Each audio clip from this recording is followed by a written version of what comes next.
जिसको सच्चे गुरु प्राप्त हुए हैं, ऐसे शिष्य के लिए कोई भी वस्तु अप्राप्य नहीं रहती।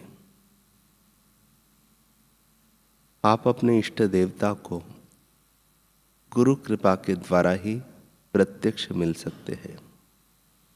गुरु एक प्रकार के माध्यम है जिनके द्वारा ईश्वर की कृपा भक्त के प्रति बहती है।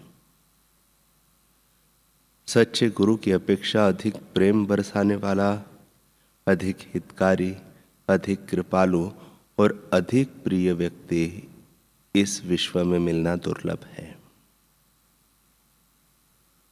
वराह पुराण में एक कथा आती है। पूर्व कल्प में आरुणि नाम के एक तपस्वी ऋषि देविका नदी के तट पर आश्रम बनाकर रहते थे। एक बार स्नान के बाद जब वे संध्या जप कर रहे थे, तब एक व्याध ने उनके वस्त्र छीनने और उन्हें मारने के विचार से वहां पर प्रवेश किया। लेकिन ऋषि का दर्शन करते ही उसकी बुद्धि बदल गई। वह कहने लगा, ब्रह्मन, आपको देखते ही मेरी क्रूर बुद्धि चली गई। अब आपके पास रहकर मैं भी तप करना चाहता हूं। ब्रह्म घाती समझकर मुनि ने उसे कोई उत्तर नहीं दिया।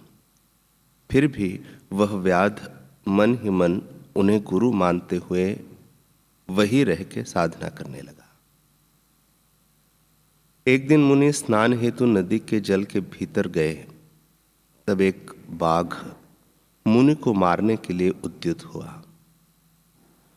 जल में निमग्न मुनि को खाने की इच्छा से बाघ जैसे ही मुनि की तरफ बढ़ा, वैसे ही व्याध ने बाघ को मार डाला। बाघ के व्याकुल शब्द को सुनकर मुनि के मुंह से ओम नमो नारायणाय यह मंत्र निकल गया। प्राण निकलते समय केवल इस मंत्र को सुन लेने से वह बाघ एक दिव्य पुरुष के रूप में परिणत हो गया। मुनि के पूछने पर उसने अपने पूर्व जन्म की बात बताते हुए कहा कि मैं वेद धर्मशास्त्र ज्ञाता राजा दीर्घबाहु था। मैं घमंड के कारण प्राय ब्राह्मणों, संतों, महापुरुषों का अनादर अपमान करता था, जिससे क्रुद्ध होकर उन्होंने मुझे बाघ होने का शाप दिया। जब मैंने उनके पैरों पर गिरकर क्षमा मांगी, तब मेरे उद्धार की बात बताते हुए उन्होंने कहा कि हे राजन, प्रत्येक छठे दिन मध्याह्न काल में तुझे जो कोई मिले उसे तू खा जाना, वह तेरा आहार होगा। जब तुझे बाण लगेगा और तेरे प्राण कंठ में आ जाएंगे, तथा उस समय ओम नमो नारायणाय यह मंत्र तेरे कानों में पड़ेगा, तभी तेरा उद्धार होगा। प्राण संकट में डालकर भी व्याध ने बाघ से अपने गुरु की रक्षा की। गुरु आरुणि जी प्रसन्न हुए और आशीर्वाद देते हुए कहा कि बेटा, तुम्हारी सेवा भक्ति से मैं प्रसन्न हूं, वर मांगो। तब व्याध कहता है, गुरुदेव, आप मुझ पर प्रसन्न हैं, यही पर्याप्त है, और मुझे क्या चाहिए? बेटा, पुण्य नदी में स्नान, भगवन नाम श्रवण व सेवा से तुम्हारा पाप नष्ट होकर अंतःकरण पवित्र हो गया है। अब तुम यही रहकर आगे की साधना करो। शिष्य को पाठ देकर आरुणि ऋषि वहां से कहीं चले गए। गुरुदेव की आज्ञा को शिरोधार्य कर वह व्याध निराहार रहकर गुरुदेव आरुणि का ध्यान स्मरण करते हुए तत्परता से साधना में लग गया।